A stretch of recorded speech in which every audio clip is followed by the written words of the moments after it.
Hi everyone, this is our channel, Meet the Real Story. Please like, share and subscribe.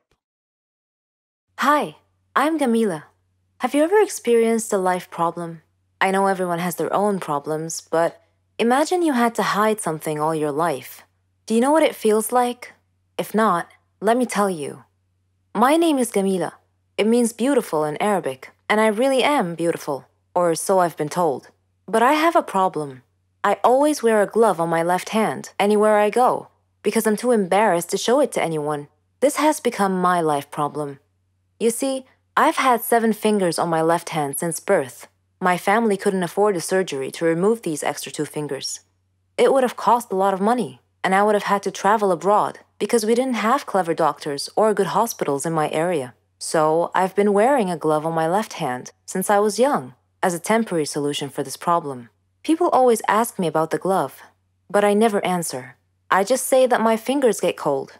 You would see me in the summer wearing a short, sleeveless blouse, and a glove on my left hand. There were a lot of things I had to give up because of my hand. Once, I wanted to play gymnastics. My mom was okay with it, so I went to many places to train, but they all refused to accept me because of my 7 fingered hand, which they considered to be a problem. At school, my classmates would laugh and ridicule me a lot, so I never had a lot of friends, just a few. I got into the college of my dreams. I thought that people might stop this bullying, so I considered taking off the glove. But I was afraid, because I was going to join a new society, so I didn't. I went with the glove instead. I was surprised at the amount of bullying at college, more than I had ever seen. It was a good thing that I decided to wear my glove. There were a lot of bullies there. Then, something happened. It became a turning point in my life. One time, while I was standing and speaking with my friends, one of them suddenly pulled off my glove. This glove was old and wasn't very tight on my hand. I had been intending to buy a new one after school, but they all discovered my secret. Some were astonished, while others started making fun of me and bullying me. I stopped going to university for a whole week. People blamed me for something that wasn't my fault, but that was the story of my life. If I hid away now, I'd be in this mess forever. So I decided never to wear that glove again. I decided to face my fears. I am beautiful enough to live a good life. I decided to ignore all the bullies and take care of myself. I went to my college. I didn't care about people's opinions. I focused on my studies, had great success, and proved to myself and to others that I was not disabled. The disabled can't think or succeed. Later, when I was attending a lecture by a famous doctor, he noticed my hand and offered to operate on it and make it look normal. This surgery would be the first of its kind in my country, and I accepted. When I saw my hand after the surgery, I couldn't believe myself. Bullying can ruin people's lives, but as they say, no one can make you feel inferior without your consent. Hello, everyone. I'm Lauren. Did you ever wonder what it would be like to have your life completely destroyed by someone close to you? Ever thought about what you would do then? I didn't have time to think, because that's exactly what happened to me. It all started 2 years ago. I lived a quiet life with my mom and dad and my sister. I loved my family. We were always together. We were happy until that fateful day. My dad got fired from his work, a big company. He had worked there for 20 years.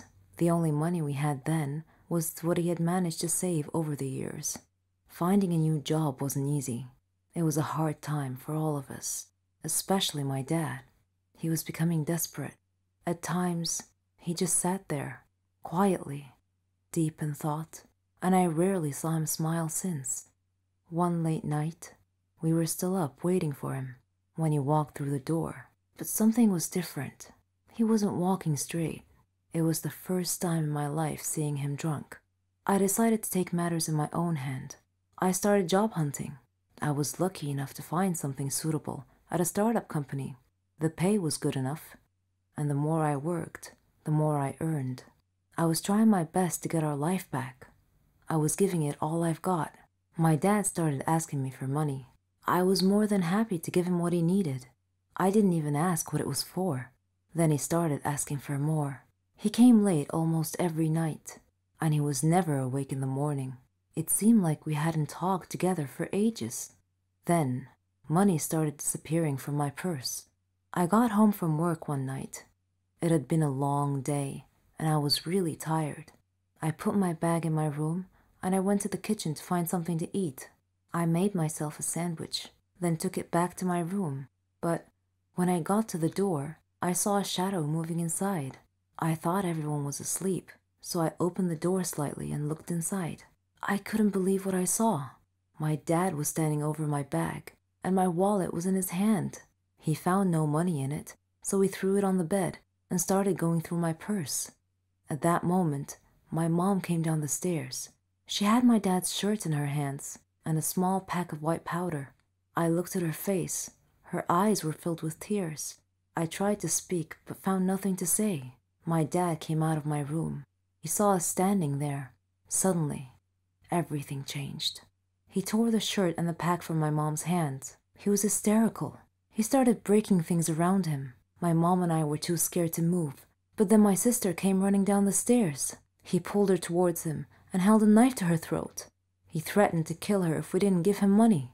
Without a moment's thought, I did what he asked. Things only got worse. Nothing was ever enough.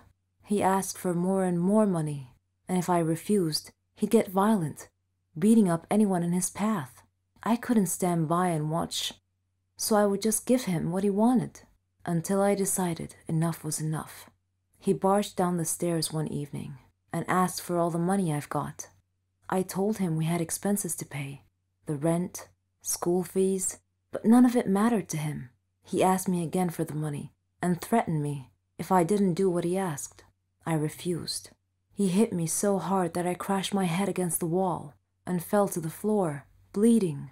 Everything went dark. My mom took me to different hospitals, and I had to do a lot of checkups and tests, but all the doctors said the same thing, that this was it.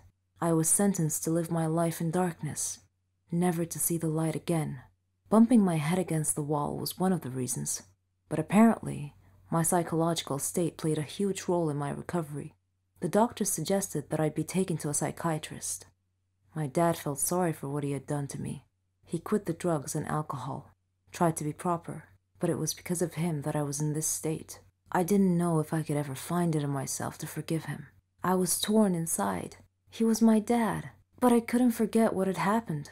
I stopped talking shortly after, and he left, disappearing from our lives. No one knew where he was or what he was doing. A year had passed, and he came home. He sounded good, kind of like how he was before. He's trying to make up for what he had done.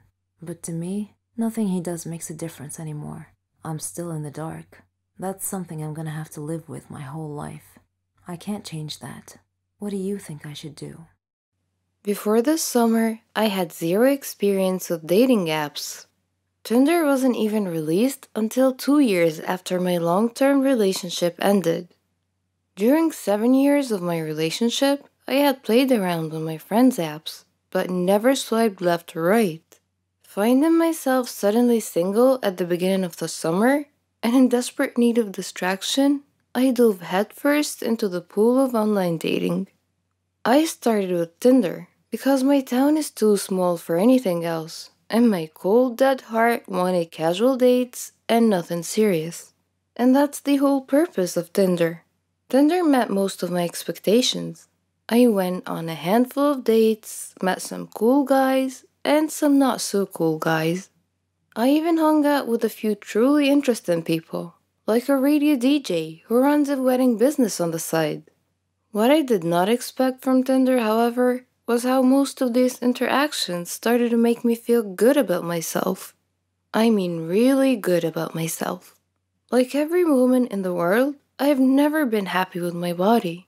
At a size 10, I'm labeled plus size, and I've worn glasses on and off throughout my whole life.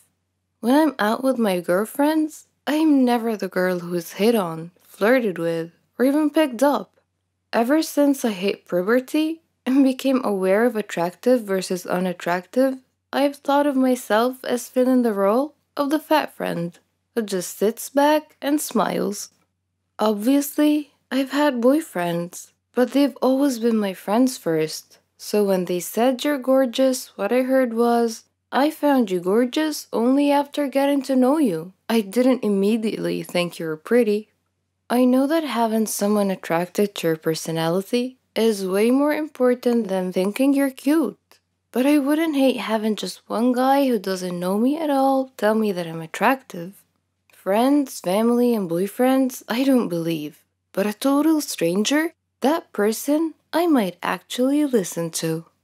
This brings us back to Tinder. One of my first nights using the app, a friend and I sat on my back deck and decided who to swipe left and right on. With each it's a match, we laughed and looked into the guy's profile a bit more. After the third match, I said, "These guys are just judging me on my appearance, right?" And my friend nodded.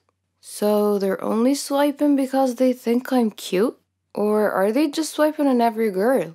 We concluded that obviously some of the guys were swiping right on every girl, but the chances of every single guy doing that were slim.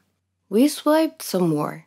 When I started matching with guys who were classically good looking, well, I won't lie, that felt really good.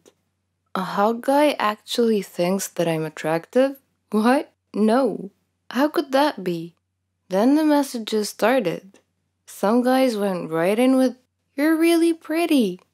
Others went in for a conversation first before giving out compliments here and there. I know that this is how people operate on Tinder, but keep in mind that I'm not used to anything. It wasn't until I started meeting with these guys that I wondered, can Tinder actually boost my self-esteem? Two guys asked how someone as pretty as me was still single. I went on a date with one guy who told me in Spanish that I was beautiful. Another guy who I'd met up with a few times asked me, "Are you looking for something serious?" I laughed like a loon in response. It wasn't the question that surprised me. It was the fact that I was coming from an incredibly attractive, incredibly fit guy. Because yes, I'm being shallow and only swiping right on guys who I find physically attractive. When I was done laughing, I said something awkward like, "Oh, maybe? I mean, I'm not against it." My mind, however, was saying, "Are you serious? Have you seen yourself? Have you seen me?" I was in fact not attractive, but I simply knew how to dress well. I retreated into my unhealthy shell. Soon after that guy, I hung out with a sweet, nerdy medical student who was in town on a vacation. We got along well. The next day, as we met up again, he seemed shocked that I was on a second date. He kept repeating, "You're just so beautiful. I never get to do things like this." I don't know how to respond to compliments. And the medical boy shook his head. He said, "Don't do that. Don't body shame yourself. You're so attractive. Have you seen yourself? You're gorgeous." Something about that guy made my typical self-hate thoughts start to lose hold. Again, I know that this is the type of stuff people say on Tinder, but let's be honest, why put in the extra effort? Unless it's true. Somewhere between the casual Tinder chats, the handful of dates, my mind circled a new thought. Am I attractive? I stared at myself in my full-length mirror. I tried to see what these guys saw. Guys who did not know me at all. Guys who are not being swayed by my personality.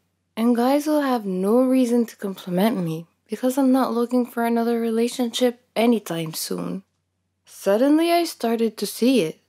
Where I used to see unsightly lumps and a stomach I sucked in before turning off the lights, now I see a healthy, curvy, and dare I say it, slender body.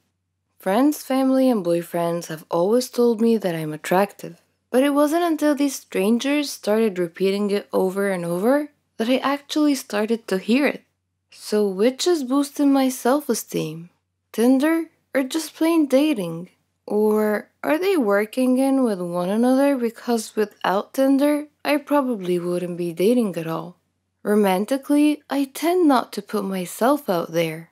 I typically wouldn't approach a guy and try flirting with him, for fear of rejection, of course.